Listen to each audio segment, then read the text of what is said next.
Assalamualaikum warahmatullahi wabarakatuh. Di video kali ini saya akan menjelaskan tentang Pancasila sebagai sistem filsafat. Pengertian filsafat Pancasila dibagi menjadi 5. Yang pertama, informal. Informal adalah sekumpulan sikap dan kepercayaan terhadap kehidupan dan alam yang biasanya diterima secara tidak kritis. Yang kedua, formal. Suatu proses kritik atau pemikiran terhadap kepercayaan dan sikap yang dijunjung tinggi.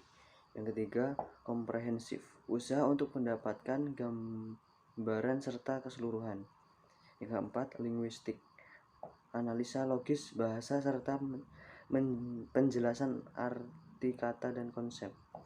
Yang kelima, aktual fundamental, sekumpulan problematika yang mendapat perhatian manusia dan dicarikan jawabannya oleh ahli filsafat.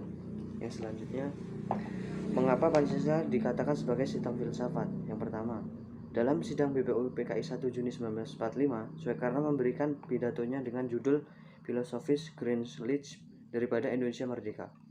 Yang kedua, Pancasila sebagai Weltanschauung, pandangan hidup yang bersifat praktis. Artinya, nilai-nilai Pancasila merupakan suatu yang telah ada dan berkembang di dalam masyarakat Indonesia, yang kemudian disepakati sebagai dasar filsafat negara.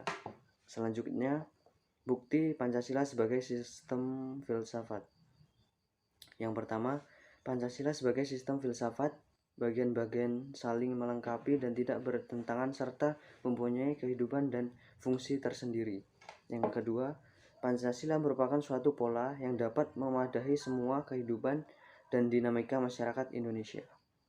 Yang ketiga, Pancasila dirumuskan berdasarkan inti mutlak tata kehidupan manusia.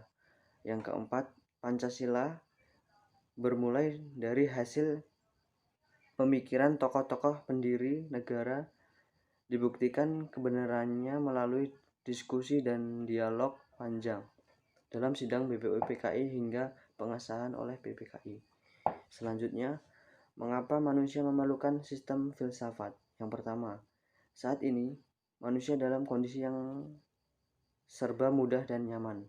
Akan tetapi pada waktu yang bersamaan mereka merasa tidak tentram dan gelisah karena mereka tidak tahu dengan pasti makna dan arah kehidupan mereka, sehingga menimbulkan persoalan-persoalan yang serius.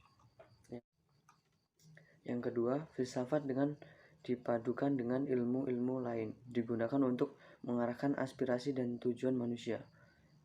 Selanjutnya, urgensi Pancasila sebagai sistem filsafat terdiri dari 4. Menjadi pertanggungjawaban rasional dan mendasar mengenai sila-sila dalam Pancasila sebagai prinsip politik.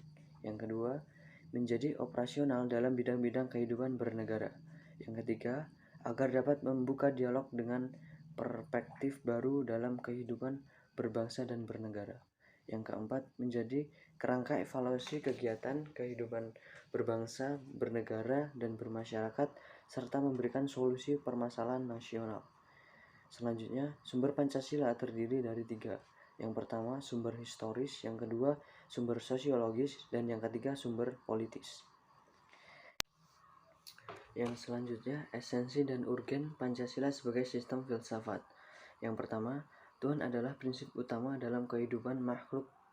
Artinya setiap warga negara harus memiliki kesadaran akan eksistensi Tuhan. Yang kedua, setiap warga negara harus memiliki kesadaran sebagai makhluk Tuhan yang memiliki kedudukan yang sama. Yang ketiga, warga negara harus memiliki kesadaran bahwa persatuan tidak ditentukan oleh teritorial saja, melainkan ideologi atau seperangkat gagasan kita. Yang keempat, keputusan yang diambil berdasarkan musyawarah mufakat itu hanya kebutuhan mayoritas saja. Serah terima di keadilan harus dirasakan oleh seluruh warga negara, bukan hanya golongan tertentu yang merasakan keadilan. Cukup sekian video dari saya, kurang dan lebihnya saya mohon maaf. Wabillahi taufiq wal hidayah. Wassalamualaikum warahmatullahi wabarakatuh.